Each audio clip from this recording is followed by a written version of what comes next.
Hey there, Alan. Doing well? It's been a while. Oh yeah, it has, hasn't it? I'm doing good. You moved recently, right? Good work on that. We're going to be neighbors now. Well, I'm about 2 train stops away from you.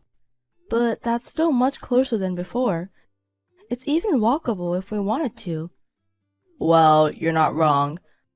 But it's kind of surprising for you to reach out to me.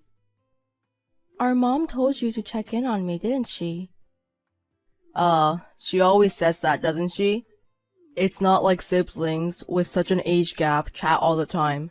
But I guess it's good to touch base every once in a while. We haven't really talked since your wedding, right? Is that so? Yeah, it is. And it's been a while since we last saw each other. You didn't even show up for New Year's or Grandpa's memorial service, right? Well, yeah. You'll at least come home for Thanksgiving, right? I'll be there. It will be nice to see you. No, I'm not going back home. Why not? Even our cousins are gathering at our parents' house. Alan, you shouldn't ignore family gatherings. Well, I'd like to go, but Mally doesn't want to, so I can't. What? Mally? Yeah, that's right. She seems to have something against her family, so she doesn't like going to her family gatherings. Why? Did we do something to upset Mally? No, we didn't. She just seems to think we're a poor family and she doesn't want to associate with us. She thinks our poverty is contagious or something. What? We're not poor. We're not particularly wealthy either, but isn't Mally being a bit rude? She probably looks down on us because we're from the country. Mally's from New York City, you know. All her relatives are New Yorkers and they don't know much about rural life. What? That's infuriating. Just because we're from the country doesn't mean she can look down on us. So, are you avoiding us because of her? I tried going back home alone once, but Mally got really upset, so I had to give it up. She won't even let you go home? Going home is a given.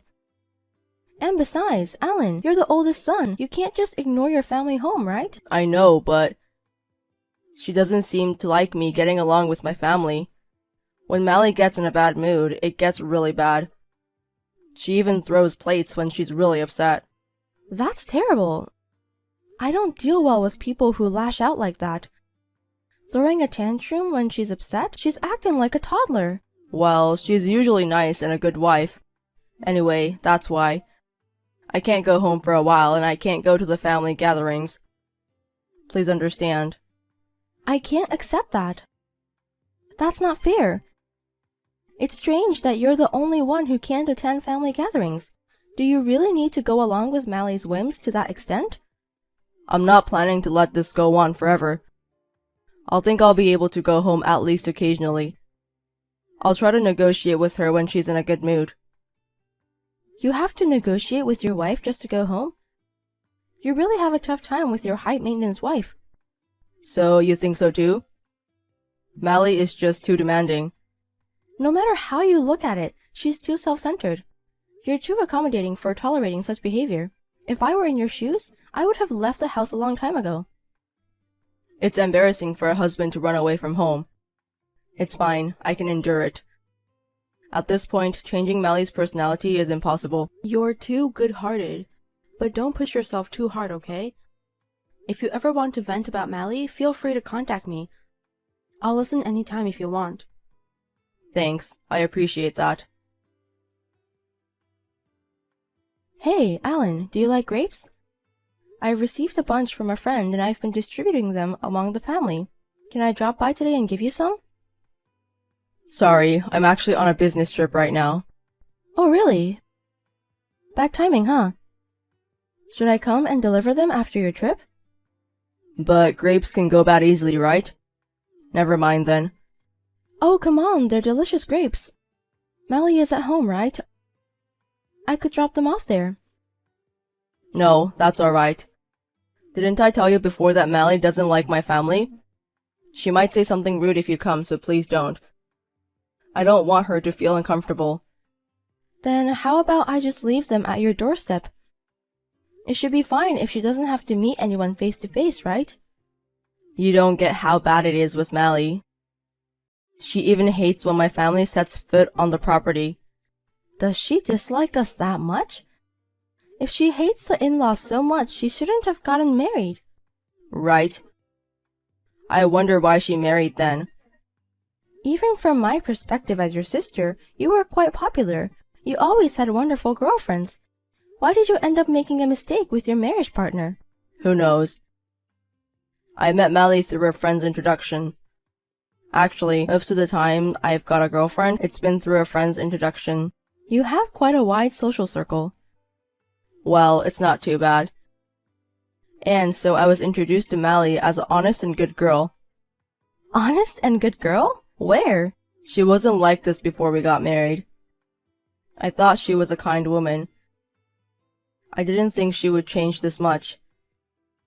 Were you fooled? She was probably just pretending to be a nice person before the marriage. Recently, Mally's selfishness has been accelerating. She started to become more possessive of me. I hardly have any free time. It's exhausting. Poor Ellen. Why don't you just break up? But we've only been married for a year. If I break up now, people might think it's weird.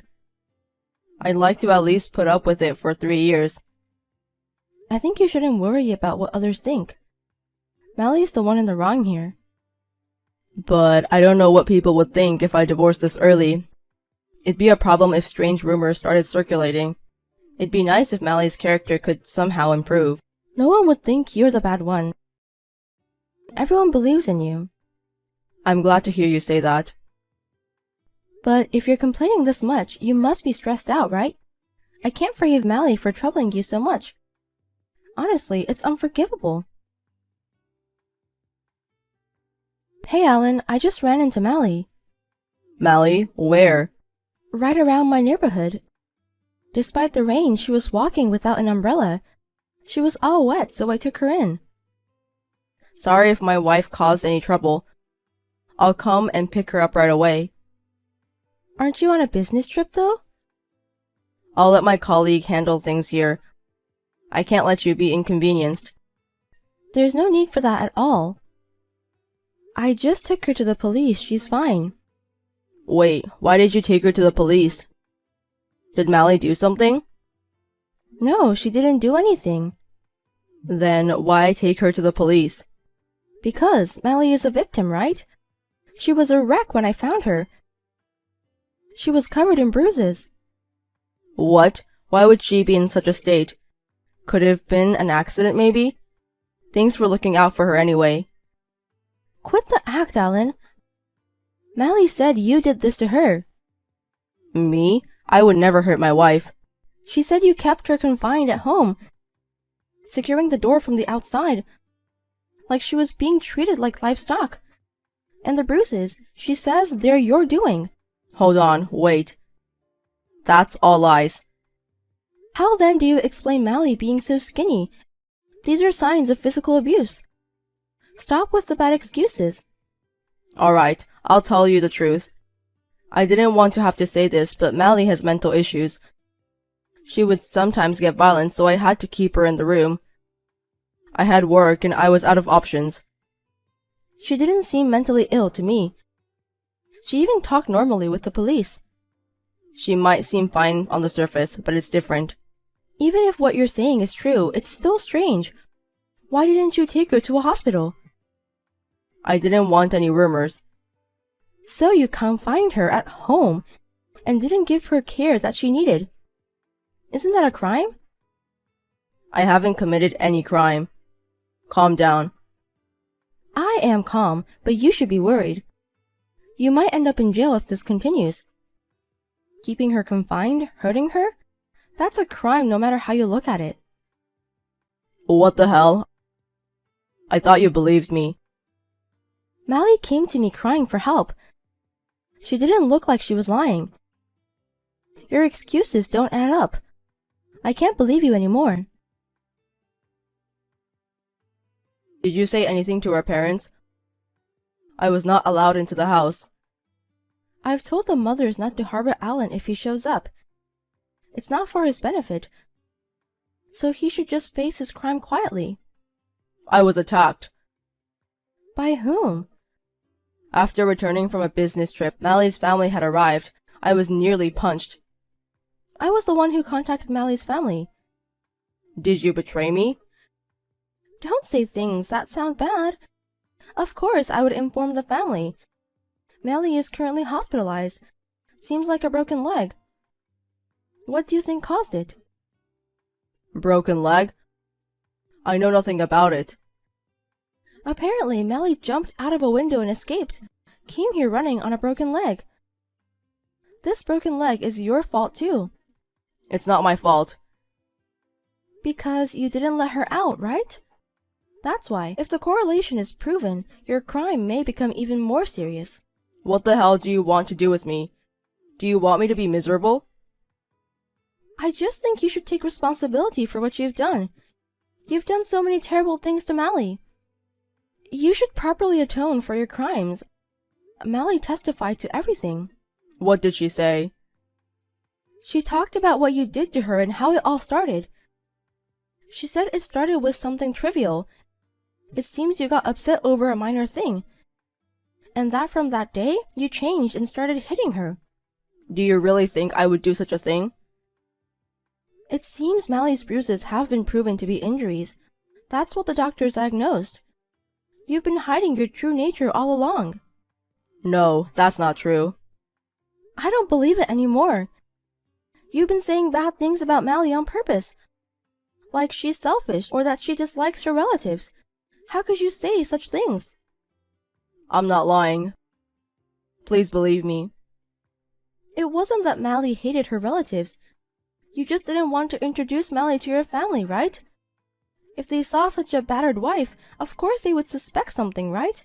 To hide your wrongdoing, you wanted to keep Mally away from her family. That's why you told such a lie. You were the one saying bad things about Mally, too. You agreed with me. I didn't know Mally was going through such things, and I didn't know your true nature. I don't have a true nature. The person I showed to my family is the real me. You're part of the family, so you should understand, right? Liar! You're the one pretending to be a saint. We were completely fooled. Even Mom and Dad said they want you to atone for your sins. Are Mom and Dad going to abandon me too? What you did is a criminal act. We can't cover for you. I didn't do anything wrong. I didn't mean any harm. I just wanted Mally to reflect and change her behavior. There was no need to go this far, right? To even cause her injuries. You're insane. I don't understand the thinking of a criminal. I feel bad that I ended up causing her to break a bone. But this is just a domestic dispute. It became a crime, so the police intervened. Mally's family said they would file a complaint. I think that's a good idea. This isn't a problem that can be resolved with just damages. Are you telling me to become a convict? Me? It's sad for me to become the sister of a convict. We can't overlook what you've done. There will be no one left who believes in you after this. There must be people who believe in me. Society is harsh on ex-convicts. I'll never believe in you again. Consider that you don't have a sister anymore.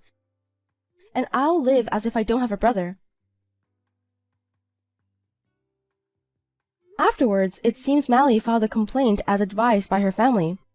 There was a possibility of settlement, but Mally's family didn't allow it to be resolved with money. In the end, Alan was given a prison sentence. It's suspended, but the fact remains that he became a convict. Because of this incident, Alan lost his job. Acquaintances and friends distanced themselves, and his once extensive network of relationships collapsed, and I, as declared, cut ties with Alan. Our parents haven't abandoned Alan, but they can't return to the previous relationship. Alan must have understood that he lost his parents' trust. Before long, Alan stopped contacting anyone. All we can do now is hope for Mally's mental wounds to heal quickly.